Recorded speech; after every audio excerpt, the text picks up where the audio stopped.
Nous sommes toujours à RS et ça y est, nous y sommes. 24 heures de course, mais il reste encore 6 heures et un tour. Et à mes côtés, eh bien, ça fait Rastodder. Pour ceux qui n'ont pas reconnu, ça fait bonjour. Salut. Célèbre journaliste, présentateur, essayeur sur une petite chaîne qui monte, M6, l'émission Turbo bien évidemment. Alors ici, tu ne travailles pas ce week-end. Non. Mais il y a quelques années, tu as essayé la Lamera et on te voit régulièrement. Toi qui as essayé toutes les voitures de la planète, c'est un coup de cœur. Carrément. Lamera, c'est la première fois en 2012. Et après, il y a eu quelques courses, quelques sujets dans Turbo. On a fait gagner donc des séances de courses pour des téléspectateurs, des chanceux. Et puis moi, je m'y suis essayé et j'avoue que c'est une formidable formule parce que le rapport prix, je dirais, temps passé au volant est extraordinaire. Et puis sensation surtout, parce qu'on est à bord d'une véritable voiture de course. Voiture fiable, très fiable parce qu'on l'a malmenée, hein. Ça fait 24 heures, il y a encore 6 heures de course, hein, tu l'as dit. Et franchement, je suis à chaque fois très étonné. Et puis quand il y a un petit problème, c'est pas grave, il y a plein de mécanos qui bossent comme des malades et on repart toujours, c'est ça qui est formidable. C'est une super formule. Et puis c'est vrai que c'est étonnant de se dire qu'on a fait 24 heures de course et qu'il reste encore 6 heures de course. Je trouve que c'est un record. C'est ça, c'est ça. En tout cas, tu parles bien au micro, on dirait que tu as fait ça toute ta vie. Ah bah merci.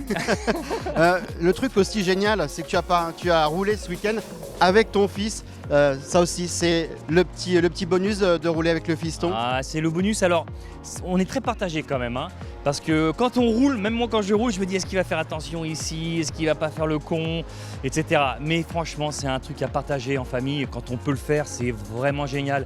Et puis voir le petit être meilleur que moi, ça fait mal, mais on en est fiers parce que c'est en fait l'objectif d'une vie en fait.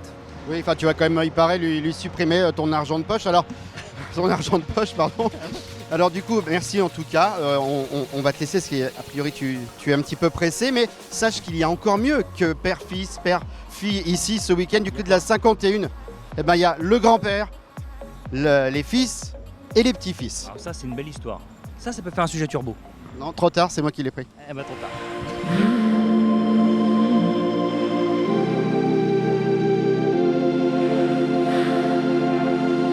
C'est sympa d'être là avec ses oncles, son père et son grand-père, parce qu'on partage tous la même passion depuis maintenant ça fait très longtemps. Moi j'étais sur les circuits dès l'âge de 6 ou 7 ans, j'accompagnais mon grand-père. Je l'ai vu rouler, j'ai vu mes parents rouler, mes oncles aussi.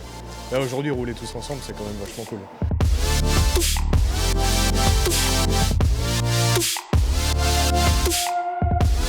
Il y a une motivation supplémentaire ou une pression supplémentaire? C'est plus du fun supplémentaire. C'est pas tant de la pression, mais en tout cas c'est juste le kiff, on va dire.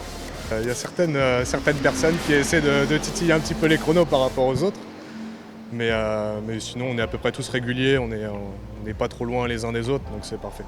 À la base, nous avions prévu de vous donner le classement après 24 heures de course et effectivement, à ce moment précis, eh bien, c'est la 62 Team Lamera qui était en tête avec 4 tours d'avance sur la 40 Continental Racing. Seulement voilà, 20 minutes après, donc à 5h40 du drapeau damier, il y a eu vraiment un coup de théâtre.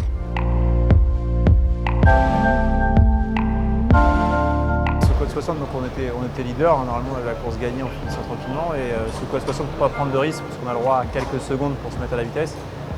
On a indiqué aux pilotes de ralentir dans le secteur 2, le secteur 2 c'est milieu de ligne droite et malheureusement il y a un de nos voisins en plus de box qui n'a pas du tout relevé et qui nous cartonne.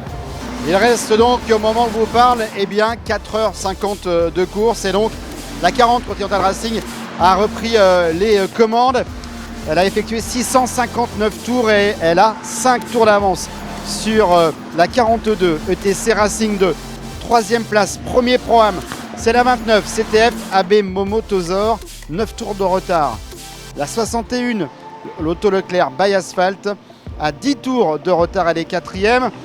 Pour terminer ce top 5, on retrouve un autre Pro-Am, c'est la 4 CTF Ellipse avec également 10 tours de retard. Le premier gentleman, eh bien, c'est la 17 ADL Racing Team, suivi de la 88 Angebard Racing by ETC. Il reste donc, comme vous l'avez compris, 4h50 de course.